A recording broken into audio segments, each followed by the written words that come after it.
This here is the all-new Ford Tourneo. It's based on the Transit Custom commercial vehicle, but it is an 8-seat family-friendly van at a pretty achievable price point. I'll tell you all about it in this review, what you're getting for your money, how practical it is, what it's like to own, and also the best alternatives to it. So stick around. If you haven't already, please subscribe and ring the bell, and let's get to it.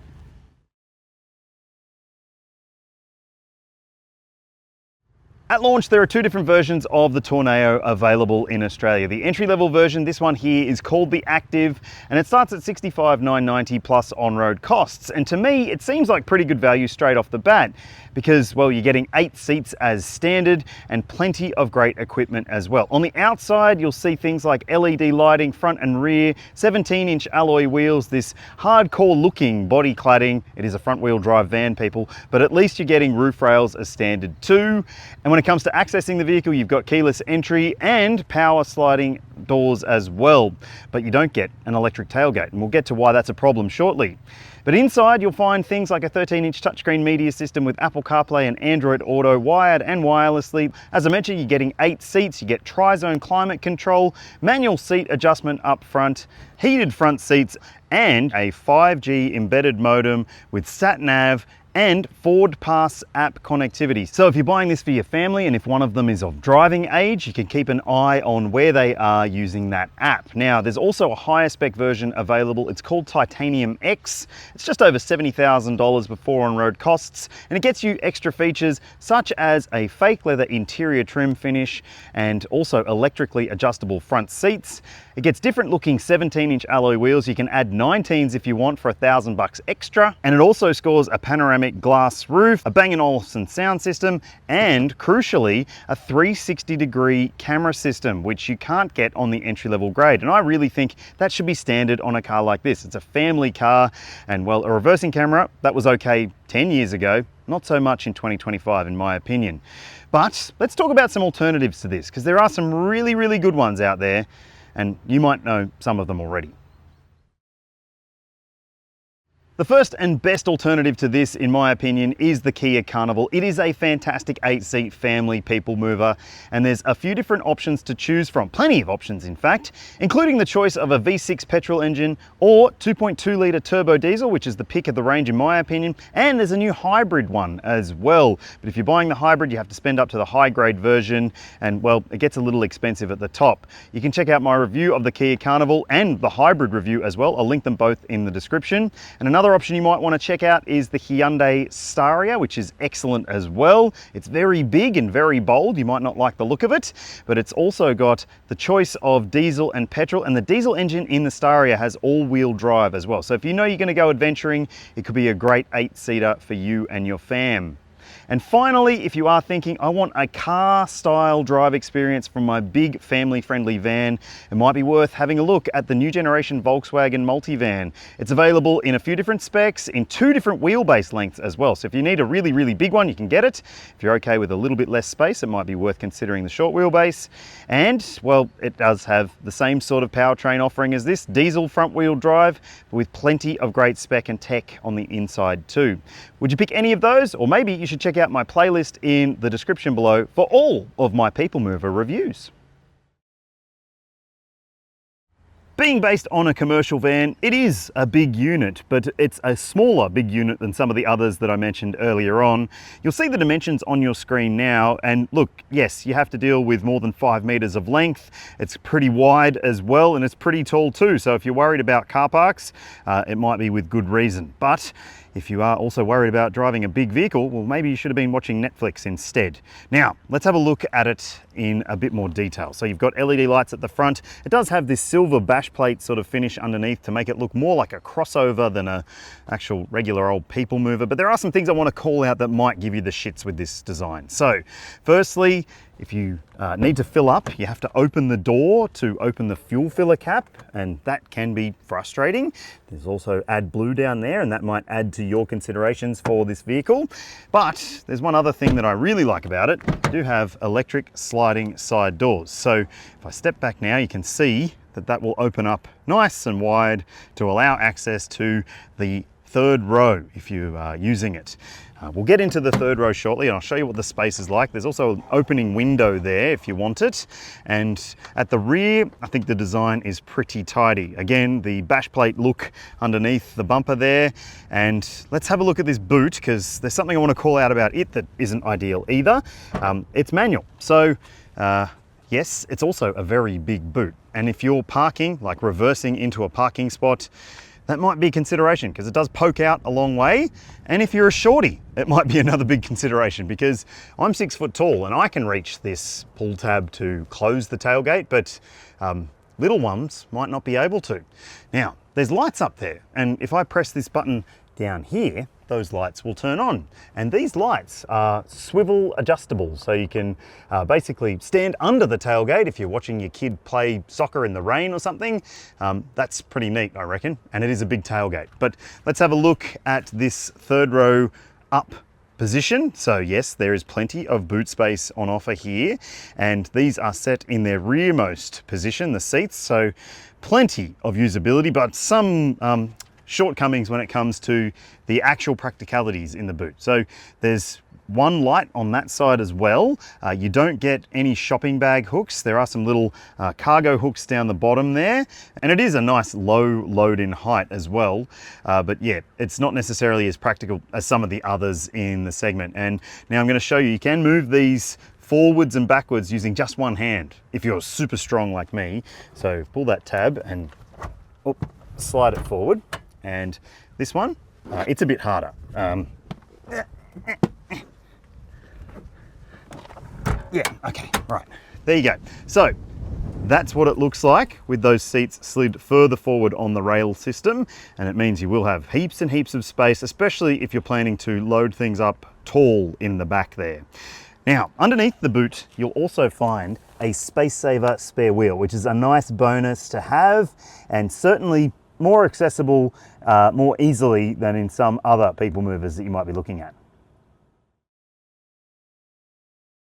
All right, I want to call out something straight off the bat. This is a Ford Transit Custom that's been turned into a passenger-friendly vehicle, and the Ford Transit Custom is a very practical van in terms of the interior storage. So let's go through some of the great inclusions for storage stuff and, you know, the practicality stuff before we get to the screens. So down here, you'll find a pair of cup holders with a little cover on top, which is handy.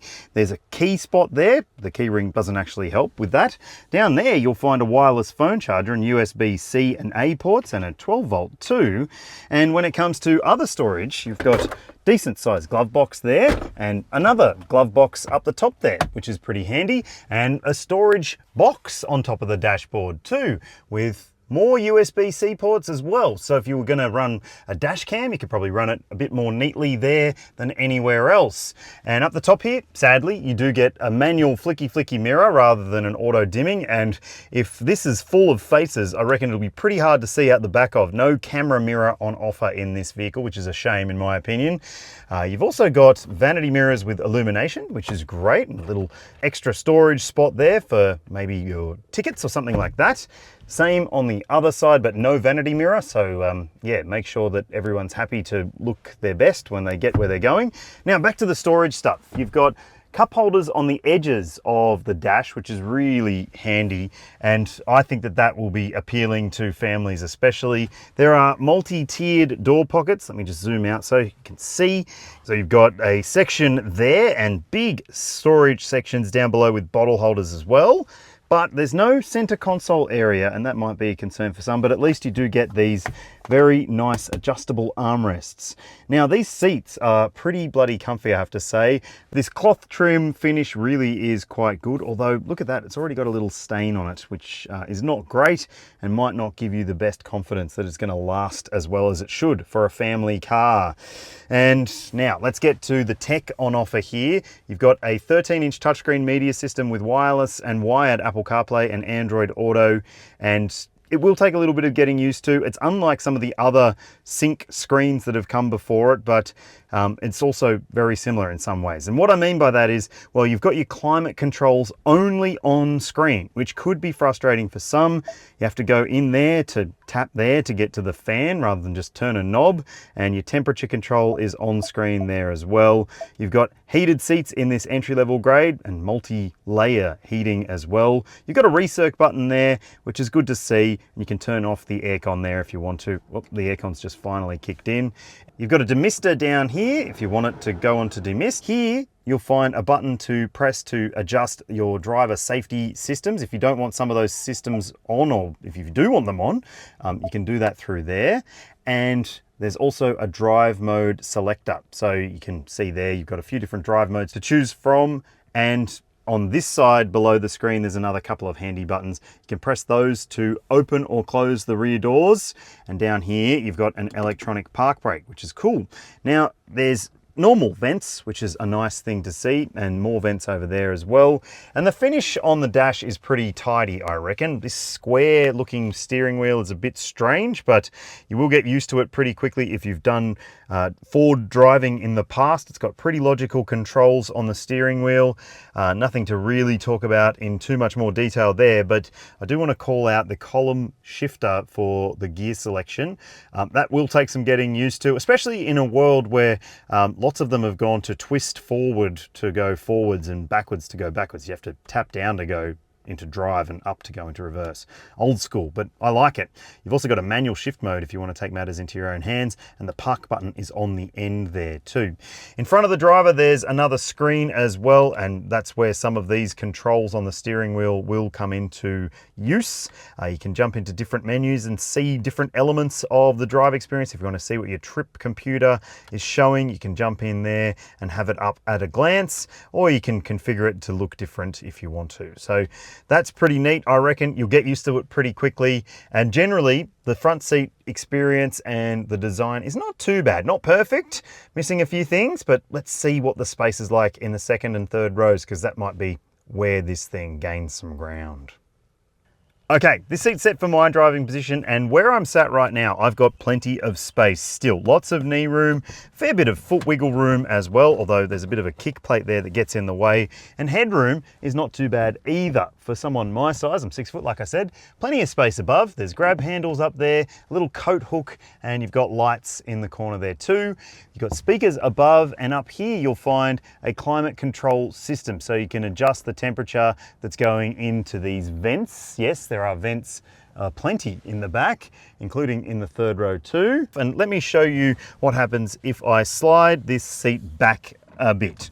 Like, that's a bit, and then I can slide it even further. And then I can slide it even further. And that's as far back as it goes. So you can give your occupants the limo experience. And as you can see, they're all individually adjustable. So that means that you've got really good practicality when it comes to being able to adjust the space for your needs. There are some things though that I want to call out. Well, firstly, that's a really strange spot to have a USB-C port, isn't it? There's two down there.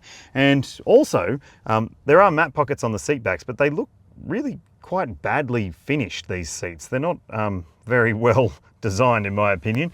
Also, let's talk about this little window here. So you can pull on those two bits there, open it out like so, and that's as much wind as you'll be getting in this position. So that's maybe not fantastic, and you can't wind those windows down, obviously. And another thing about this particular vehicle, well, this is your way to open the door. You don't have a button to close it though. So if I open it up, right, let's just watch it go through its thing. And then if I'm sort of sitting further forward, in lots of other people movers, I can just press a button to close the door for me. But let's say I move back to this position. It's quite a reach back to get my hand all the way back over there. And I mean, it's maybe not a deal breaker, but it's also not as good as some of the other cars in the class. So yeah, that's a consideration, I reckon. Down in the doors, there are some pockets for a bottle, I would say, but behind there, there's a little bit more storage as well. It's maybe not going to be as usable as some other vehicles in this segment, but now I'm going to show you what the space is like in the third row. We'll do it live, and I will show you. As you can see there, the seats are set to a specific sort of layout, and I'll try and keep this one in this position so, you know, it's sort of indicative of the comfort on offer in the third row. So fold this down. this bit won't fold forward. You will just sort of have to deal with the base being where it is. I could have slid it forward, obviously, but I'm just going to leave it because this is good for illustrative purposes. There's another USB-C port there. Just make sure there's no cables hanging out of it when you get into the very back. And speaking of getting into the very back, yeah, that is, well, as far back as this particular seat goes.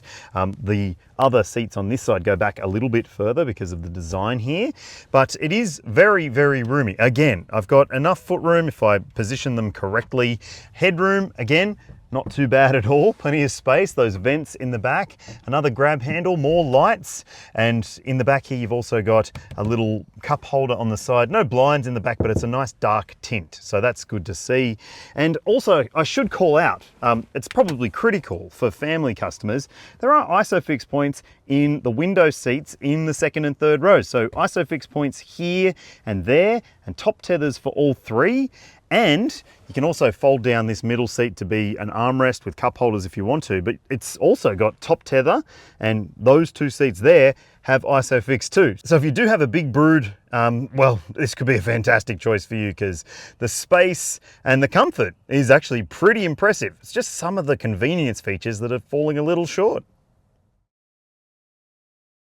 All versions of the Ford Tourneo sold in Australia come with a 2-litre 4-cylinder turbo diesel engine with 125 kilowatts, 390 newton meters of torque, and an 8-speed automatic transmission with a column shift gear selector, which is interesting, and it's front wheel drive only. There's no all-wheel drive model available.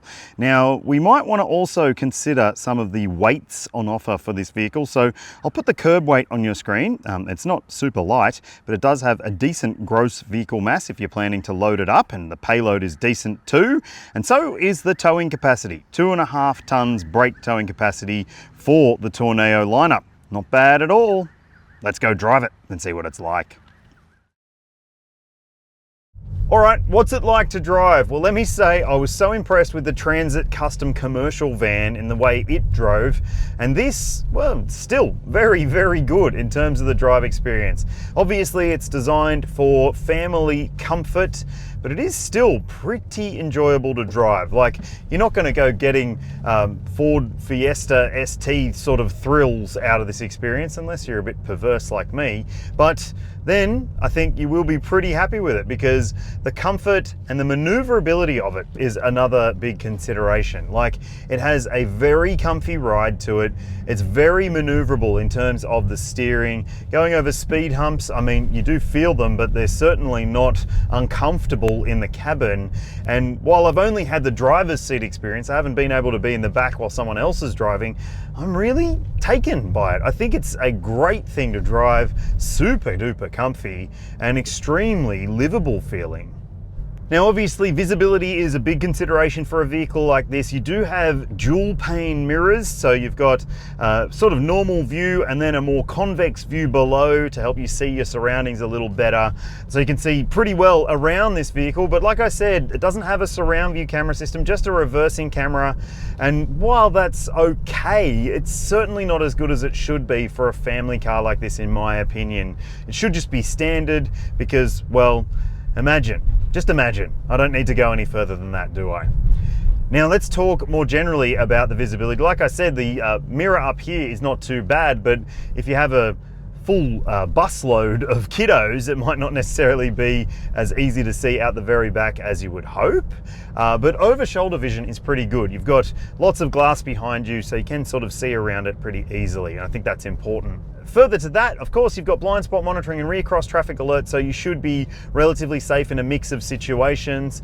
And let's also talk about this engine. So it's a 2-litre turbo diesel. If you've never driven or lived with a turbo diesel engine, you might be surprised at how easy they are to drive, because in this instance, with an 8-speed automatic that's very clever and, well, basically does exactly what it should in pretty much every single instance that I've experienced today, I think that it is a very good powertrain fit for this type of application. I just don't see much wrong with it, to be honest, apart from a little bit of rumble at low speeds. And you might also be noticing that when you're idling, sitting in traffic or something like that. It can be a bit gruff, but it's certainly not unrefined compared to diesels of the old days. And the 8-speed auto, like I said, is pretty bloody good. If you do want to take matters into your own hands, you can. There's a manual mode and you can shift using the twister on the end of the gear knob. But honestly, you don't need to. It's really quite impressive.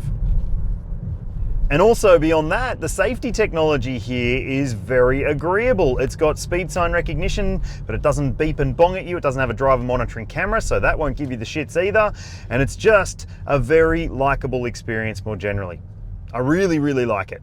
It does have engine start-stop technology, so when you pull up to a traffic light, the engine will cut off and then it'll refire, and it can be a little slow to get things going again, and there's turbo lag to contend with as well. But it's not too bad, and I mean, you shouldn't be driving foot flat to the floor every time you're driving a diesel people mover anyway.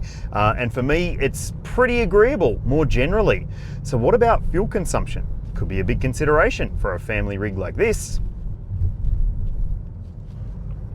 All right, on your screen, you'll see the official combined cycle fuel consumption figure for the Ford Tourneo models on sale in Australia.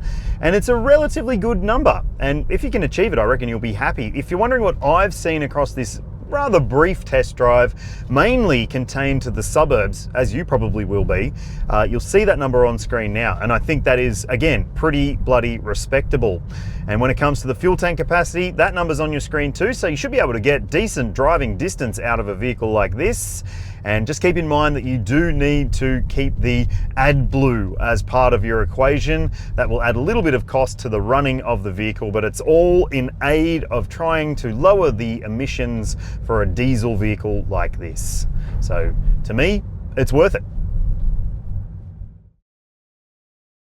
What about safety then? Well, it doesn't have an ANCAP or Euro NCAP rating, this vehicle, and that might be critical for your decision if you're thinking about this as an everyday family car, but it does have a decent array of standard safety tech and spec. Things like autonomous emergency braking, there's lane keeping assistance, which is very easy to turn off if you don't like it. There's adaptive cruise control, you've got blind spot monitoring and recross traffic alert, and sadly, as I said, you have to spend up to the top spec one if you want a surround view camera. That really should be standard in my opinion. There's also speed sign recognition and intelligent speed assist as well, so it can actually do the cruise control speed adjustment for you if you want it to, or you can just have it as standard old adaptive cruise. And there's also a speed limiter too if you're watching the points on your license. And when it comes to the airbag coverage, there's dual front, front side, and full length curtain coverage for all 3 rows of occupants, which is nice to see for a vehicle like this.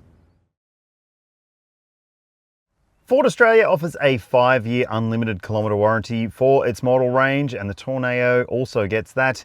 Now, we need to talk about servicing with this car. It's pretty impressive. Your intervals are every 12 months or 30,000 Ks, which could make this a fantastic country car or a vehicle for businesses that know they're going to do lots and lots of distance every single year. You do need to keep in mind, though, that your service prices are a little high as a result of that. I'll put the average over the first 5 years of servicing on your screen now. That's per visit, remember, so every 30,000, which is pretty impressive, I would say. But also keep in mind that if you do service with Ford, they'll top up your roadside assist for a couple of years as well, which is nice to see. Yeah, stacks up all right, doesn't it? But just keep in mind, if you are going to buy this car and you know you're going to do lots and lots of distance trips, well, you'll need to factor in the AdBlue equation and maybe even take some AdBlue with you, because it's not available necessarily everywhere you go if you end up needing some. I'm a bit of a van man, so I get this thing and I really like some parts of it. There's bits that I don't like, the lack of a surround view camera, and that tailgate could be a big consideration for families. But let me tell you, it's a very impressive thing to drive, very comfortable and super practical too. So would you go for this or one of the alternatives I mentioned earlier, or something completely different? Let me know in the comments. Thanks for watching, thanks for subscribing, and I'll see you when I see ya.